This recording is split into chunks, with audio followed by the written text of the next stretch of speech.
maxkamad ku taala dalka Britain ayaa shaacisay in xukun lagu riday muwaadin Soomaaliyeed kaasi oo lagu eedeeyay inuu qorsheynayo inuu ku biiro kooxda Daesh isla markaana uu dilo boqorada dalka Ingiriiska. muwaadinka Soomaaliyeed oo lagu magacaabo Awees Shiikhay ayaa heesta dhalashada dalka Holland waxaana uu ka soo hormuuqday maxkamad ku taala London. waxa la sheegay in weerarkaasi lagu dil rabay boqorada Ingiriiska Queen Elizabeth iyo ra'iisul wasaarihii hore ee dalka UK David Cameron ay fashiliyeen sirdoonka UK. Awees Shiikhay oo 38 sano jir ah ayaa lagu xukumay 8 sano oo xabsi ah. booliska UK ayaa sidoo kale waxa ay sheegeen in Awees ay tashkiilisay haweeney Soomaaliyeed oo lagu magacaabo Raaqiye Xuseen isla markaana ay u ballan qaaday inay guursan doonto haddii uu ku biiro kooxda Daesh.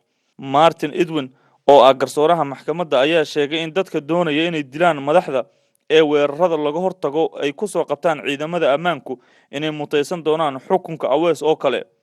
waxaa sidoo kale oo tilmaamay inay ku daba jiraan Soomaali kale oo lagu eedeeyay inay la socdeen falka lagu eedeeyay Awees Shiikhay.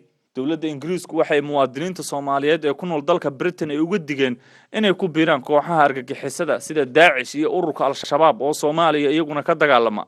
dhowr jeer oo hore muwaadiniin Soomaaliyeed isla markaana heesta dhalashada dalka Ingiriiska ayaa ku biiray kooxaha argagixisada sida ururka Daesh iyo sidoo kale ururka Al-Shabaab. Axmed Saciid Axmed